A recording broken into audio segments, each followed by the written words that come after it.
1972 இந்த இயக்கத்தை துவங்குகிற போதே என்னுடைய கிராமத்தில் கிளைக்கழகத்தை உருவாக்கினோம். புரட்சித் தலைவருடைய செல்வாக்கு என்பது நாடே வியக்கத்தக்க அளவிற்குத்தான் அவருடைய செல்வாக்கு மிக்க தலைவராக, பேரறிஞர் அண்ணாவால் போற்றப்படுகிற தலைவராக வாழ்ந்தார். மக்கள் மனதிலே இதயத்திலே குடிகொண்டிருக்கிற இதய தெய்வம் என்று எல்லோராலும் பாராட்டப்படுகிற ஒரு தலைவராக புரட்சித் தலைவர் விளங்கினார்.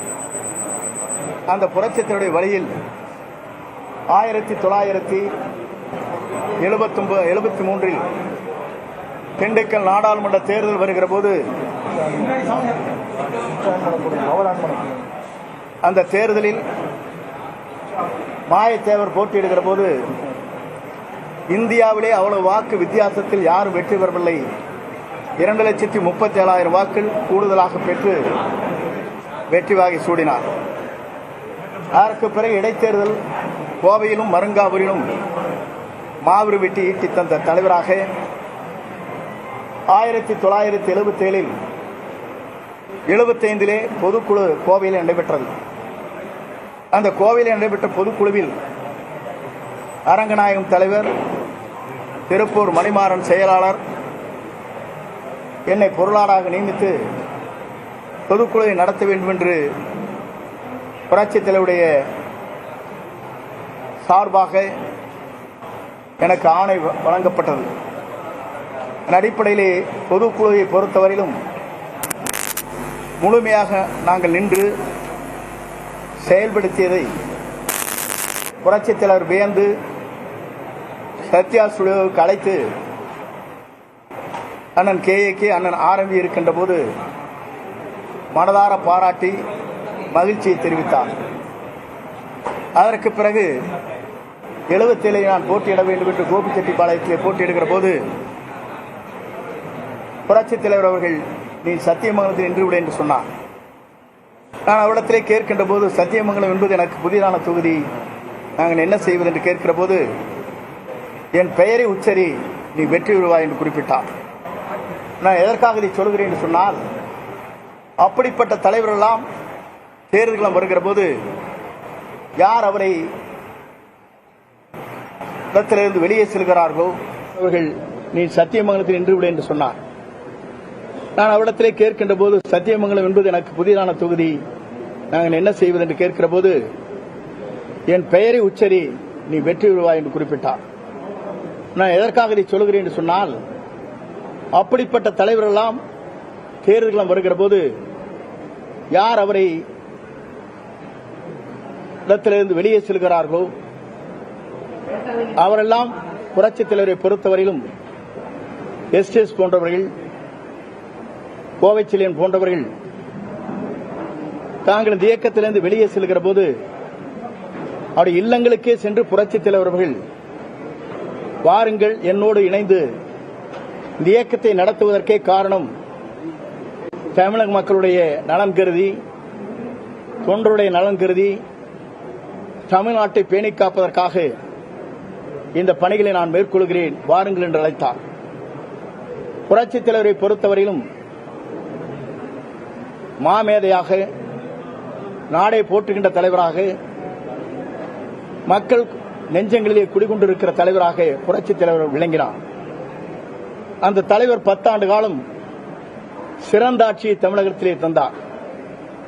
இந்தியாவை வியக்கத்தக்க அளவிற்கு ஏழை மக்களுடைய பசிப்பிணியை போக்கி, ஏழை குழந்தைகளுக்கு சத்துணவு வழங்கி, ஒரு முதலமைச்சர் இந்தியாவிலே சிறந்த முதலமைச்சர் என்ற பெயரை புரட்சித் தலைவர் தமிழகத்திற்கு பெருமை சேர்த்தார். அப்படி பெருமை சேர்த்த முதலமைச்சர் அவர்கள் மொழிகளிலே பேசக்கூடிய திறமை, மக்களிடத்தில் செல்வாக்கு மிக்க தலைமை, நீங்கள் வர வேண்டும், நீங்கள் தான் இதற்கு தலைமை ஏற்க வேண்டும் என்று நாங்கள் எல்லோரும் அவரிடத்திலே சென்று, எல்லோரோடும் நானும் அவர்களோடு சென்று வேண்டுகோள் வைத்தோம். புரட்சித் தலைவர் அம்மா அவர்கள் சிறந்த ஆட்சியை தமிழகத்திலே தந்தார்கள். 5 ஆண்டு காலம் முதலமைச்சராக இருக்கின்ற போது இந்திய நாடை திரும்பி பார்க்கின்ற அளவுக்கு உலக நாடுகள் திரும்பி பார்க்கின்ற அளவிற்கு ஒரு சிறந்த முதலமைச்சராக, ஆளுமை மிக்க முதலமைச்சராக தமிழகத்திலே பவனி வந்தார். அவருடைய ஆட்சி என்பது 5 முறை முதலமைச்சராக இருந்து ஏழை மக்களுடைய இதயங்களிலும், படித்தவர்கள் இளைஞர்களிடத்தும், அதே நேரத்தில் திராவிடவாதி என்று சொல்லப்படுகிற அவராலும் போற்றப்படுகிற தலைவியாக விளங்கினார். அதை நான் குறிப்பிடுவதற்கு காரணம், ஆன்மீகவாதிகளும் ஏற்றுக்கொள்கிற தலைமை தமிழகத்திலே பவனி வந்தார்கள். அவருடைய ஆட்சி என்பது 5 முறை முதலமைச்சராக இருந்து ஏழை மக்களுடைய இதயங்களிலும், படித்தவர்கள் இளைஞர்களிடத்தும், அதே நேரத்தில் திராவிடவாதி என்று சொல்லப்படுகிற அவராலும் போற்றப்படுகிற தலைவியாக விளங்கினார். அதை நான் குறிப்பிடுவதற்கு காரணம், ஆன்மீகவாதிகளும் ஏற்றுக்கொள்கிற தலைமை, திராவிடவாதிகளும் ஏற்றுக்கொள்கிற ஒரு தலைமையாக புரட்சித் தலைவி அம்மா அவர் விளங்கினார். இது தமிழ்நாட்டின் வரலாற்றில் பொன்னெழுத்துக்களால் பொறிக்கப்பட வேண்டிய அளவிற்கு திராவிட கட்சியுடைய வீரமணி அவர்களே சமூக நீதி காத்த வீராங்கனை என்று அவருடைய கல்லூரியிலே பட்டத்தை வழங்கினார். நான் இது எதற்காக சொல்லுவேன் என்று சொன்னால், இந்த இயக்கத்தை பொறுத்தவரையிலும் ஏழை எளிய மக்களுக்காக, படித்தவர்களுக்காக, தொழில் செய்கின்றவர்களுக்காக, தொண்டர்களுக்காக உருவாக்கப்பட்ட இயக்கம்தான் அனைத்து இந்திய அண்ணா திராவிட முன்னேற்ற கழகம். அம்மா அவர்கள் மறைந்தார்கள். மறைந்ததற்கு பிறகு 2016 ஆட்சி கட்டளை அம்மா அவர்கள் வெற்றி வாகை சூடி ஓராண்டு காலத்திற்கு பிறகு, அவர் மறைந்ததற்கு பிறகு இந்த இயக்கத்திலே பல்வேறு சோதனைகள் வருகிற போது, அந்த சோதனையில் அன்றைக்கு எல்லோரும் சேர்ந்து இந்த இயக்கம் உடைந்துவிடக்கூடாது, இந்த இயக்கத்தை பேணி காக்க வேண்டும் என்ற முறையில் அன்றைய பொதுச் செயலாளராக திருமதி சசிகலா அவர்களை ஒருமனதாக நாங்கள் நியமித்தோம். அதற்கு பிறகு காலச்சக்கரங்கள் சுழண்டு மீண்டும் முதலமைச்சர் யார் என்ற நிலை வருகிற போது, அன்றைக்கு முன்னாள் முதலமைச்சர் எதிர்க்கட்சி தலைவரை அவர் முன்மொழிந்தார். ஆனால் இந்த இயக்கம் பல்வேறு சோதனைகள் வருகிற போது, இந்த இயக்கத்தை பொறுத்தவரையிலும் பல்வேறு தடுமாற்றங்கள் வருகிற போது, தடுமாற்றம் இல்லாமல் இந்த இயக்கத்திலே நான் பல்வேறு பணிகளை ஆற்றியிருக்கிறேன் என்று புரட்சித் தலைவர் அம்மா அவர்கள் ஆடியோ மூலமாக, நிகழ்ச்சியின் மூலமாக என்னை பாராட்டியதும் அனைவருக்கும் தெரியும். நான் எதற்காக இதை சொல்கிறேன் சொன்னால், நமக்கு பல்வேறு நிலை என்று பணியாற்றுகிற போது, நெடும் பயணத்தை நாம் மேற்கொள்கிற போது பல்வேறு பொறுப்புகள் கிடைக்கும், பல்வேறு சோதனைகள் வரும். அந்த சோதனை அனைத்தும் இந்த இயக்கத்திற்காக அர்ப்பணித்துக் கொண்டு அந்த பணிகளை நான் ஆற்றியிருக்கிறேன். நான் இது எதற்காக சொல்லுவேன் சொன்னால், ஒரு தேசம் எப்படி இருக்க வேண்டும், தமிழகம் எப்படி இருக்க வேண்டும், தமிழ்நாட்டில் வாழுகிற மக்கள் எப்படி செழிப்போடு வாழ வேண்டும், இந்த இயக்கத்தை நம்பியிருக்கிற கோடான கோடி தொண்டர்கள் மகிழ்ச்சியோடு வாழ்வதற்கு எந்த தியாகத்தையும் செய்வதற்கு நான் அன்றைக்கு தயாராக இருந்தேன். 2 வாய்ப்புகள் எனக்கு கிடைத்தது. அந்த வாய்ப்புகள் கிடைத்த போது கூட இந்த இயக்கம் உடைந்துவிடக் கூடாது என்ற நோக்கத்தோடு தான் என் பணிகளை நான் மேற்கொண்டேன். நான் எதற்காக இன்றைக்கு சொல்கிறேன் என்று சொன்னால், உங்களுக்கே தெரியும், பத்திரிகையாளருக்கு தெரியும். ஆகவே இதையெல்லாம் எடுத்துச் சொல்வதற்கு காரணம், ஒரு இயக்கம் உடைந்துவிடக் கூடாது என்ற நோக்கத்தோடு. இந்த இயக்கம் உடைந்துவிடக் கூடாது என்பதற்கு காரணமே, இதை நம்பியிருக்கிற கோடான கோடி தொண்டர்கள், இதை நம்பியிருக்கிற எதிர்காலத்தை நோக்கி பயணம் செய்வதற்கு புரட்சித் தலைவர் அம்மாவுடைய நல்லாசியோடு இந்த இயக்கம் மீண்டும் தமிழகத்திலே உருவாவதற்கு நாம் அனைவரும் ஒத்துழைப்பு நல்கிட வேண்டும் என்ற முறையிலேதான் எல்லோரும் ஒருங்கிணைந்து அந்த பணிகளை நாங்கள் மேற்கொண்டோம். 2016க்கு பிறகு தொடர்ந்து நாம் தேர்தலை சந்திக்கிறோம். தேர்தல் களம் என்பது எவ்வளவு போராட்ட களமாக இருக்கிறது என்பதை நாம் அறிவோம். நான் எதற்காக சொல்லுவேன் சொன்னால், புரட்சித் தலைவி பற்றி காளிமுத்து அவர்கள், கண்ணதாசன் போன்றவர்கள், மற்ற பெயரை சொல்லவில்லை என்று உயிரோடு இருக்கிறார்கள், அவரை பற்றி சொல்லக்கூடாது. அவர் பேசிய வார்த்தைகள் இன்றும் தொண்டர் மத்தியிலே இன்றைக்கும் நெஞ்சத்திலே முள் குத்துவதை போல இருந்து கொண்டிருக்கிறது. அப்படி பேசினாலும் கூட புரட்சித் தலைவர் அம்மா அவர் 1991 அப்போது சட்டமன்றத்தில் இருந்து திராவிட முன்னேற்ற கழகத்தை சார்ந்தவர்கள் இங்க இருக்கிற அனைத்து இந்திய அண்ணா திராவிட முன்னேற்ற கழகத்தில் இருக்கிற மூத்தவர்களை நீங்கள் மதிக்கப்படவில்லை என்று சட்டமன்றத்தில் பேசினார்கள். அப்போது புரட்சித் தலைவர் எழுந்து சொன்னார், இங்கே எனக்கு அருகாமையிலே அமர்ந்து கொண்டிருக்கிறவர்கள் எங்கே இருந்தார்கள், எப்படி என்னை விமர்சனம் செய்தார்கள். ஆனால் எல்லோரையும் அரவணைத்து பாசத்தோடு பண்போடு அங்கே இருக்கிற எனக்கு வயது முதிர்ந்தவர்களாக இருந்தாலும் அரசியல் அனுபவமிக்கவர்களை வைத்துக் கொண்டுதான் இந்த இயக்கத்தை நடத்த முடியும், ஆட்சியை நடத்த முடியும் என்ற நோக்கத்தோடு தான் இந்த பணிகளை அம்மா அவர்கள் மனமிட்டு சட்டமன்றத்தில் பேசியது இன்றைக்கு சட்டமன்ற பதிவேட்டில் இருக்கிறது. இதையெல்லாம் ஏன் நினைவூட்டுகிறேன் என்று சொன்னால், 2017 நாங்கள் ஆட்சி கட்டிலே அமர்ந்தோம்.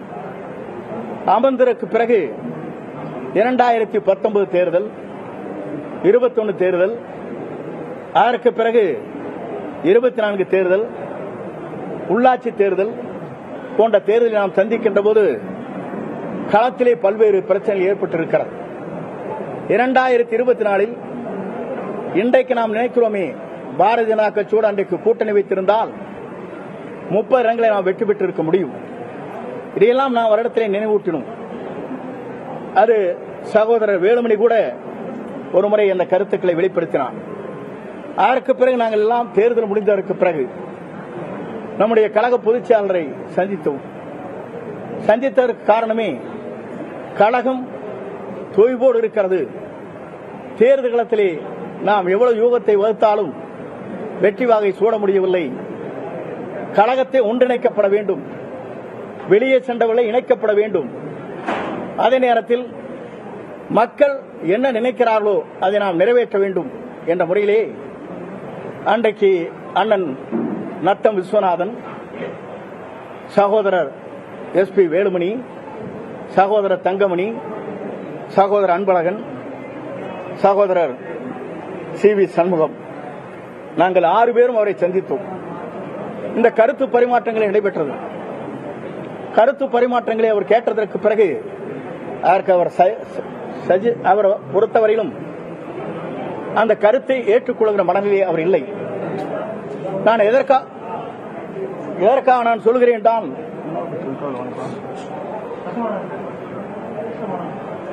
இது எதற்காக நான் சொல்கிறேன் என்று சொன்னால், மறப்போம், மன்னிப்போம். வெளியே சென்றவர்களை நாம் அரவணைத்தால் மட்டும்தான் இந்த தேர்தல் களத்தில் நாம் வெற்றி பெற முடியுமே தவிர, இது நம்முடைய தலைவர்கள் நமக்கு கற்றுத் தந்திருக்கிற பாடம். புரட்சித் தலைவரோட செல்வாக்கு மிக்க தலைவர் இல்லை, புரட்சித் தலைவர் அம்மாவிட செல்வாக்கு மிக்க தலைவர் இல்லை. 2019, 2010 நாம் டெபாசிட் இழந்ததற்கு பிறகு கோவையில் நடைபெற்ற கூட்டம் என்பது கோவை குலுங்கியது, மதுரை நடுங்கியது, திருச்சி திரும்பியது என்று அவருடைய கூட்டம் என்பது 15 லட்சத்துக்கும் மேற்பட்டவர்கள் அந்த கூட்டத்திலே கலந்து கொண்டார். அப்படி கலந்து கொள்கிற போது கூட அன்றைக்கும் கூட்டணி வலிமையாக வேண்டும், வெளியே சென்றவர்களை கொண்டு வர வேண்டும் என்ற நோக்கத்தோடு தான் தேமுதிகவை அன்று அழைத்து பல்வேறு பேச்சுவார்த்தை நடத்தி அவரோடு கம்யூனிஸ்ட் கட்சியை சார்ந்தவர்கள், மதிமுகவை சார்ந்தவர்கள் இணைத்து வெற்றி வாகை சூடுவதற்கு ராஜதந்திரத்தோடு அவர் நல்ல யூகத்தை வகுத்து வெற்றி பெற்றார் என்பது வரலாறு இருக்கிறது. அதற்கு பிறகு 16 அவர் அப்படித்தான் வெற்றி பெற்றார். ஆனால் இன்ற நிலை அப்படி அல்ல. வெளியே சென்றவர்களை நாம் அரவணைக்க வேண்டும். வெளியே சென்றவர்களுக்கு சென்றவர்கள் வேண்டுகோளை அதுதான் வைக்கிறார். நான் ஒன்றே உங்களிடத்தை சொல்ல விரும்புகிறேன். அவர் வைக்கின்ற வேண்டுகோள் எந்த கண்டிஷனும் இல்லை, எங்களை ஏற்றுக்கொள்ளுங்கள், உங்களோடு இணைந்து பணியாற்றுகிறேன், நாட்டு மக்கள் நலன் கருதி, தொண்டர் நலன் கருதி நாங்கள் எந்த தியாகத்தையும் செய்ய தயாராக இருக்கிறோம் என்று பல்வேறு மேடையிலும் கடிதங்கள் மூலமாகவும் அவர் நமக்கு கொடுத்துக் கொண்டே இருக்கிறார். அப்படி கொடுத்துக் கொண்டிருக்கிற போது எல்லோரும் என்ன செய்வது என்று நாம் தவித்துக் கொண்டிருக்கிறோம். யார் இதை பற்றி சொல்வது என்ற நிலையிலேதான் இன்று மனம் திறந்து பேசுகிறேன் என்று இங்கே உங்களிடத்திலே நான் சந்தித்துக் கொண்டிருக்கிறேன். ஏனென்று சொன்னால் ஒரு இயக்கம் எல்லோருக்கும் ஒன்றாக இணைந்து செயல்படுவதற்கு இந்த இயக்கம்தான் நமக்கு சகோதர பாசத்தை உருவாக்கி இருக்கிறது. அந்த சகோதர பாசத்தோடு நம்முடைய வெற்றி என்பதை இலக்கை எட்டுவதற்கு மக்கள் நினைத்துக் கொண்டிருக்கிறார் ஆட்சி மாற்றங்கள் தேவை என்று. அப்படி ஆட்சி மாற்றங்கள் தேவை என்கிற போது வெளியே சென்றவர்கள் ஒன்றிணைக்கப்பட வேண்டும். அமைதியாக இருக்கின்றவர்களை நம் கழகத்திலே அவளை கொண்டு வந்து செயல்படுத்த வேண்டும். அப்படி படுத்துகிற போதுதான் நாம் வெற்றி என்ற இலக்கை நம்மால் எட்ட முடியுமே தவிர நாம் நாளை நம்முடைய ஆட்சி மலரப் போகிறது என்று யாராலும் சொல்ல இயலாது. அப்படி வெற்றி வாகை சூடுவதற்கு நல்ல ஆட்சியை தமிழகத்திலே தருவதற்கு தொண்டருடைய உணர்வுகளை புரிந்து அவருடைய உணர்வுகள் அனைத்தும் என் போன்றவிடத்திலே பல்வேறு நண்பர்களிடத்திலே சொல்லிக் கொண்டிருக்கிறார்கள். அந்த கருத்தின் அடிப்படையிலே தான் நான் உங்களை சந்தித்து எல்லோரையும் அலையுங்கள், வெளியே சென்றவர்களை நம் கழகத்தில் இணைத்துக் கொள்ளுங்கள். அது மட்டுமல்ல, அவர்கள் வேண்டுகோள் வைப்பது எந்த பொறுப்பும் எங்களுக்கு தேவையில்லை என்று சொல்லுகிற போது மன மகிழ்ச்சியோடு எதிர்காலத்தை நோக்கி இது நம்பியிருக்கிற கோடான கோடி தொண்டர்களின் அவருடைய கனவை நிறைவேற்றுவதற்கு மக்கள் என்ன நினைக்கிறார்களோ அது வெற்றிகரமாக புரட்சித் தலைவர் அம்மாவுடைய ஆட்சி மலர்வதற்கு நாம் அனைவரும் உறுதுணையாக இருக்க வேண்டும் என்ற நிலையை நான் இப்போது பதிவு செய்ய விரும்புகிறேன். அப்படி செய்கின்ற போது அதற்கு கால அவகாசம் விரைந்து அதை முடிக்கப்பட வேண்டும். விரைந்து முடித்தால் மட்டும்தான் தேர்தல் களத்தில் இருக்க முடியும். ஏனென்றால் தேர்தல் களம் இன்று துவங்கிவிட்டது. எல்லோரும் தேர்தல் களத்திலே தங்கள் பயணங்களை மேற்கொள்கிற நிலை வந்துவிருக்கிறது. ஆகவே விரைந்து இதற்கான நல்ல முடிவுகளை மேற்கொள்ள வேண்டும் என்பதுதான் எங்களுடைய வேண்டுகோள். அப்படி விரைந்து அந்த முடிவுகளை மேற்கொள்ளவில்லை என்றால் இதற்கு இந்த மணலில் இருக்கின்ற அனைவரும் ஒருங்கிணைந்து அதை செயல்படுத்துவதற்கு நாங்கள் அனைவரும் முன்னின்று அந்த பணிகளை மேற்கொள்வோம். அதோடு மட்டுமல்ல, இந்த பணிகளை சரியான முறையிலே எல்லோரும் ஒருங்கிணைப்பதற்கு நாம் கொடுக்கப்பட்டிருக்கிற கால அவகாசத்தில் அது செய்யவில்லை என்றால் நாட்டுடைய மக்களை தொண்டர்களை எதிர்பார்க்கின்ற புரட்சித் தலைவருடைய அம்மா புரட்சித் தலைவருடைய ஆட்சி மலர்வதற்கு அது ஏதுவாக அமையாது. ஆகிய அதை அமைப்பதற்கு என்னுடைய வேண்டுகோள் ஒன்றே ஒன்றுதான், விரைந்து அதை செய்யப்பட வேண்டும். அப்படி செய்யவில்லை என்று சொன்னால் யார் இந்த மணலிலே இருக்கிறார்களோ ஒருங்கிணைந்து செயல்படுத்துவதற்கு நாங்கள் அனைவரும் தயாராக இருக்கிறோம். அது மட்டுமல்ல, இவருடைய வெற்றி பயணம் என்பது இதற்கு முடிவு வந்தால் மட்டும்தான் அந்த வெற்றி பயணத்தை நான் கலந்து கொள்வேன் என்பதையும் இந்த நேரத்திலே பணிவன்போடு தெரிவித்துக் கொள்கிறேன். நாடு நலங்காக்க, நாட்டு மக்கள் நலங்காக்க, தொண்டர் நலங்காக்க, புரட்சித் தலைவர் அம்மாவுடைய நல்லாட்சி மலர என்னுடைய பணிவான இந்த வேண்டுகோளை உங்கள் மத்தியிலே வைக்கிறேன். நன்றி, வணக்கம். முன்னாள் அமைச்சர்கள் நீங்கள் உட்பட 6 பேர் ஒரு முறை இபிஎஸ் சந்திச்சு இதை வலியுறுத்துறீங்க. அதற்கு அவர்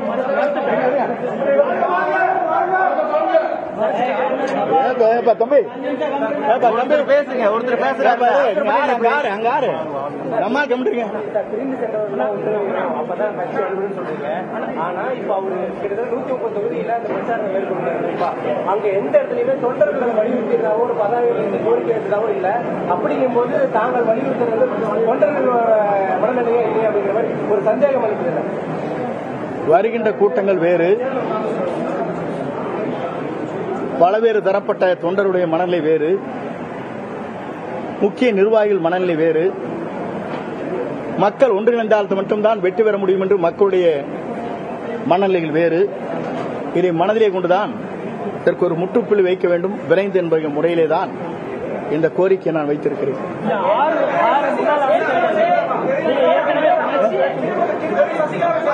இருங்க நான் சொல்லுவேன். இதுல யார் யாரை இணைக்கணும்னு நீங்க விரும்புறீங்க? அது பொதுச் செயலாளர் முடிவு செய்யலாம். அதிலே கருத்து வேறுபாடுகள் எனக்கு இல்லை. வெளியே சென்றவர்கள் அனைத்து இந்திய அண்ணா திராவிட முன்னேற்ற கழகத்திலே முக்கிய பொறுப்பிலே இருக்கின்றவர்கள். அந்த முக்கிய பொறுப்பிலே இருக்கின்றவர்கள் இணைக்கப்பட வேண்டும் என்பதுதான் என்னுடைய நோக்கம். ஆகவே முக்கிய பொறுப்பிலே இருக்கின்றவன் நியமிக்கப்பட வேண்டும் என்று சொல்வதற்கு காரணமே தென் மாவட்டத்திலே பார்த்தால் தெரியும். உங்களை போன்ற பத்திரிகையாளரும் செய்தியாளரும் உங்களுக்கு நன்றாக தெரியும் நிலை என்ன இருக்கிறது என்பதை நீங்கள் புரிந்து கொண்டிருக்க முடியும். ஆகையெல்லாம் ஒருங்கிணைக்கிற போதுதான் வெற்றி என்ற இலக்கியம் மட்டுமல்ல, மாபெரும் வெற்றி அடைய முடியும்.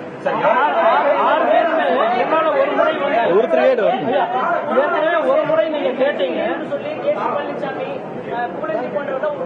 ஏற்படுத்தினாங்க, அது ஃபெயிலியர் ஆயிடுச்சு, அந்த குழுவே கழிச்சிட்டாங்க. அதுக்கப்புறம் சசிகலா பாதிக்கு சொல்லி சொல்லிட்டாங்க. ஆனா எதையுமே எடப்பாடி பழனிசாமி கேட்காத மீண்டும் நீங்க சொன்னா எப்படி கேட்பாங்க? என்னுடைய கருத்தை பிரதிபலித்திருக்கிறேன், இதற்கு ஒரு காலக்கெடு வைத்திருக்கிறேன். அப்படி நடக்கவில்லை என்று சொன்னால் இந்த மனநிலையே இருக்கின்றவர்களையும் ஒருங்கிணைத்து அதை வெற்றிகரமாக முடிப்பதற்கு நாங்கள் அனைவரும் முயற்சிகள் மேற்கொள்வோம்.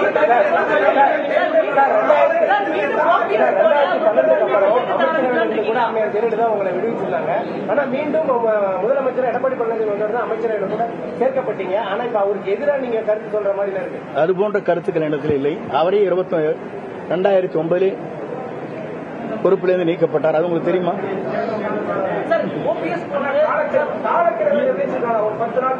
10 நாள் அதே முயற்சி ட்ரை பண்ணுவானுங்கிறதா. முதல் ஃபர்ஸ்ட் நீங்க பேச்சுவார்த்தை 1 மாசம் வேணா நடக்கலாம், அந்த முயற்சி இருக்குங்கிறதா.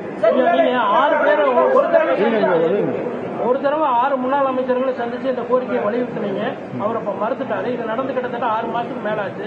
அதன் பிறகு மாவட்ட செயலாளர் கூட்டத்திலேயோ வேற செயற்குழு கூட்டத்திலேயோ நீங்க இந்த கோரிக்கையை வலியுறுத்திட்டீங்களா? அதுக்கு ஏதாவது இபிஎஸ் பதில் சொல்லியிருக்காரா? என்னை பொறுத்தவரையிலும் 6 பேர் பேசியதற்கு பிறகு கழகத்தின் பொதுவான கருத்துக்களை என்னிடத்திலே என்றைக்கும் அழைத்து பேசியதில்லை, பேச முன்வரவில்லை.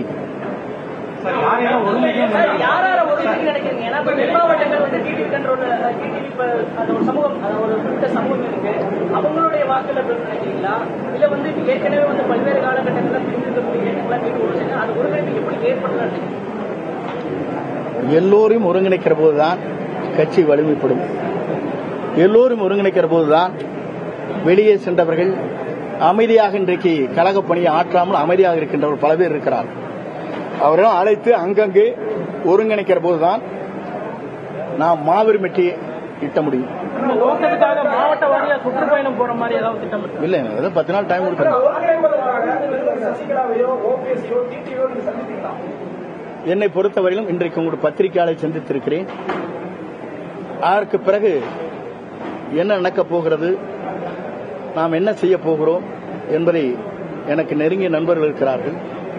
இந்த மனநிலையோடு அவரை கலந்து அது முடிவு மேற்கொள்வோம். யாரு யாரு மீண்டும் கட்சியில இணைக்கிறதுக்கு வாய்ப்பே இல்லைன்னு திட்டவட்டமா எடப்பாடி பழனிசாமி திரும்ப சொல்லிட்டு இருக்காரு. இந்த நிலையில சாத்தியம் நினைக்கிறீங்க, எதனால அவர் மறுக்கிறாரு? அவர் தலைமைக்கு பாதிப்பு வரும்னு நினைக்கிறாரா? என்னை பொறுத்தவரையிலும் அவர் மனநிலையை பற்றி எனக்கு தெரியாது. என்னுடைய மனநிலை, கோடான கோடி தொண்டருடைய மனநிலை, பொதுமக்கள் இந்த இயக்கம் வெற்றி பெற வேண்டும், நல்ல நேரம் இதுதான் என்று விரும்புகின்ற மனநிலையைத்தான் இங்கே வெளிப்படுத்தினேன். கடந்த காலங்கள்ல நீங்க மத்திய டெல்லி போயிட்டு பல்வேறு தலைவர்கள் பாஜக தலைவர்களை சந்திச்சிருக்கீங்க. குறிப்பா இது அதிமுகவோட தலைமை அனுமதி இல்லாம போய் சந்திச்சதா கூறப்படுது.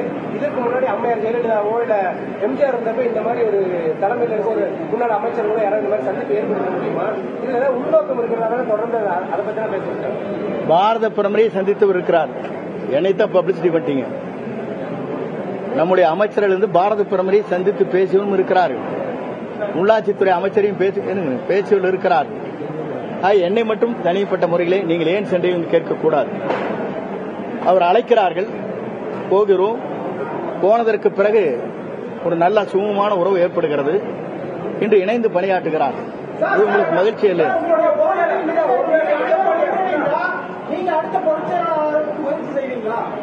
முதலிலே நான் என்னை பொறுத்தவரையிலும் இந்த இயக்கத்திற்காக எந்த தியாகத்தையும் செய்வதற்கு நான் தயாராக இருக்கிறேன்.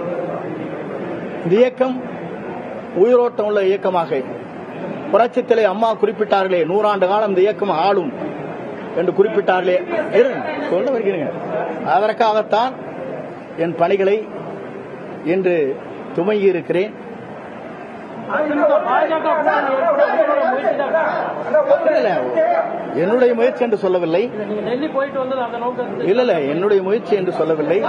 நீங்க சொல்ற கருத்து வந்து தலைமைக்கு வந்து கோரிக்கையா, வேண்டுகோளா அல்லது வந்து எச்சரிக்கையா? அதாவது ஒருவேளை எடப்பாடியார் கோரிக்கை நிராகரிச்சுட்டா உங்களோட நடவடிக்கை என்னவா இருக்கும்? என்னை பொறுத்தவரையில் உங்களுக்கு 2 சொன்னேன். விரைந்து இந்த கோரிக்கை நிறைவேற்றப்பட வேண்டும் என்பதுதான் எல்லோருடைய ஆசையும். அப்படி நிறைவேற்றப்படவில்லை என்றால் இந்த மனநிலையில் இருக்கின்றவர்களை ஒருங்கிணைந்து எல்லோரும் இணைப்பதற்கு நாங்கள் எல்லோரும் சேர்ந்து என்ன சேர்த்து முடிக்க வரை கொண்டு முயற்சிகளை நாங்கள் மேற்கொள்வோம். தம்பி இருங்க, அங்கிருந்து செட்டப் பண்ணிலாம் வந்து பேசக்கூடாது. கொஞ்ச நேரம் அமைதி இருங்க, உன்னை சொல்லி முடிக்கிறேன். அதுதான் எங்களுடைய நோக்கமே தவிர, நான் இப்ப உனக்கு கடைசியில் சொன்னேன், கேட்டீங்களா இல்லையா? இது விரைந்து செயல்படவில்லை என்றால் இவர் சுற்றுப்பயணத்திலே நான் கலந்து கொள்ள மாட்டேன்னு சொன்னா இல்லையா? அப்புறம் என்ன வேணும்?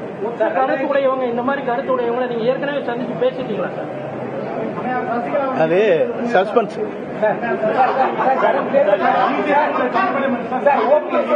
ஓபிஎஸ் பிரிஞ்சு போகும்போது முன்னாள் அமைச்சர்கள் உங்களை போன்ற மூத்தவர்கள்லாம் போய் சந்திச்சு பேசுனீங்க. ஆனா அதையும் மீறிதான் அவரு வெளியேற்றப்பட்டார், வெளியே போனாரு. திரும்பவும் அவரா வந்து கூப்பிடுறாரு. 2020 தேர்தலுக்கு தோல்விக்கு அவரும் காரணம் அப்படின்னு சொல்லப்படுது. அப்பெல்லாம் அவரு கட்சிக்கு வேலை பார்க்காம தோல்விக்கு காரணமா இருந்தது. இப்ப சேர்த்துக்கோ அப்படின்னா எப்படி சேர்த்துக்கோ அப்படிங்கிற மாதிரி தானே எடப்பாடி பழனிசாமி நிலைமை இருக்கு. இது எஸ்டிஎஸ் வந்து தலைவர் பேர்ல எஸ்டிஎஸ் அவரோடு சேர்ந்து நாடாளுமன்ற உறுப்பினர்கள் 2 பேர் என்னப்பா எதனா கேட்ட ஆளுங்கன்னு கேட்கறேன். இருங்கப்பா, நான் உன்னை சொன்னா கேளுங்க. ஆளுநரிடத்தில் ஊழல் குற்றச்சாட்டு கொடுத்தாங்க. என்ன அவரையே மன்னித்து தலைவர் வாருங்கள் என்னோடு இணைந்து பணியாற்றுன்னு சொன்னார். எப்படிங்க இவங்க அப்படியெல்லாம் சொல்லல? கவர்னர் கொடுத்தாங்களா?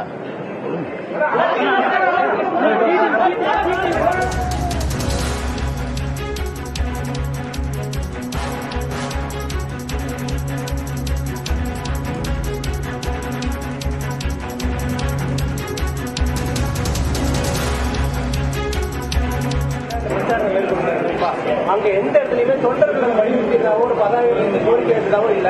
அப்படிங்கும் போது தாங்கள் வலியுறுத்துறது தொண்டர்கள் மனநிலையே இல்லை அப்படிங்கிற மாதிரி ஒரு சந்தேகம் அளிக்கிறது. வருகின்ற கூட்டங்கள் வேறு,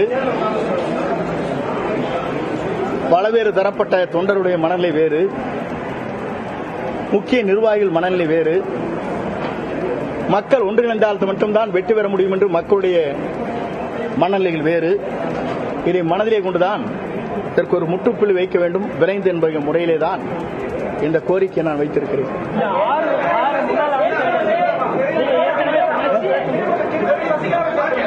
இருங்க நான் சொல்லுவேன். இதுல யார் யாரை இணைக்கணும்னு நீங்க விரும்புறீங்க? அதுக்கு பொதுச் செயலாளர் முடிவு செய்யலாம். அதிலே கருத்து வேறுபாடு எனக்கு இல்லை. வெளியே சென்றவர்கள் அனைத்து இந்திய அண்ணா திராவிட முன்னேற்ற கழகத்திலே முக்கிய பொறுப்பிலே இருக்கின்றவர்கள். அந்த முக்கிய பொறுப்பிலே இருக்கின்றவர்கள் இணைக்கப்பட வேண்டும் என்பதுதான் என்னுடைய நோக்கம். ஆகவே முக்கிய பொறுப்பிலே இருக்கின்றவன் நியமிக்கப்பட வேண்டும் என்று சொல்வதற்கு காரணமே, தென் மாவட்டத்திலே பார்த்தால் தெரியும், உங்களை போன்ற பத்திரிகையாளரும் செய்தியாளரும் உங்களுக்கு நன்றாக தெரியும் நிலை என்ன இருக்கிறது என்பதை நீங்கள் புரிந்து கொண்டிருக்க முடியும். ஆகையெல்லாம் ஒருங்கிணைக்கிற போதுதான் வெற்றி என்ற இலக்கை மட்டுமல்ல, மாபெரும் வெற்றி அடைய முடியும்.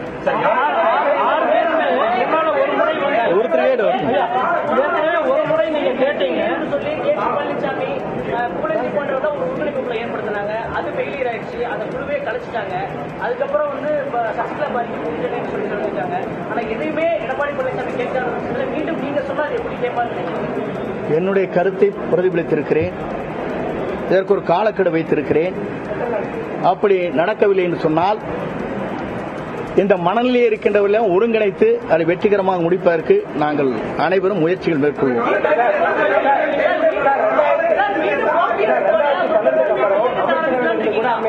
உங்களை விடுவிச்சிருந்தாங்க.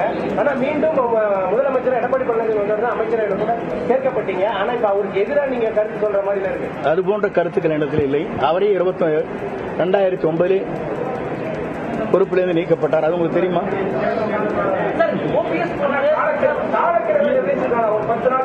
பத்தே நாள் அதே முயற்சி ட்ரை பண்ணுவானுங்கிறதா. முதல் ஃபர்ஸ்ட் வந்து நீங்க பேச்சுவார்த்தை 1 மாசம் வேணா நடக்கலாம். அந்த முயற்சி இருக்குங்கிறதா. நீங்க 6 பேர் ஒரு தடவை 6 முன்னாள் அமைச்சர்களை சந்திச்சு இந்த கோரிக்கையை வலியுறுத்தினீங்க. அவர் அப்ப மறுத்துட்டாரு. இது நடந்து கிட்டத்தட்ட 6 மாசத்துக்கு மேலாச்சு. அதன் பிறகு மாவட்ட செயலாளர் கூட்டத்திலேயோ வேற செயற்குழு கூட்டத்திலேயோ நீங்க இந்த கோரிக்கையை வலியுறுத்திருக்கீங்களா? அதுக்கு ஏதாவது இபிஎஸ் பதில் சொல்லியிருக்காரா? என்னை பொறுத்தவரையிலும் 6 பேர் பேசியதற்கு பிறகு கழகத்தின் பொதுவான கருத்துக்களை என்னிடத்திலே என்றைக்கும் அழைத்து பேசியதில்லை, பேச முன்வரவில்லை.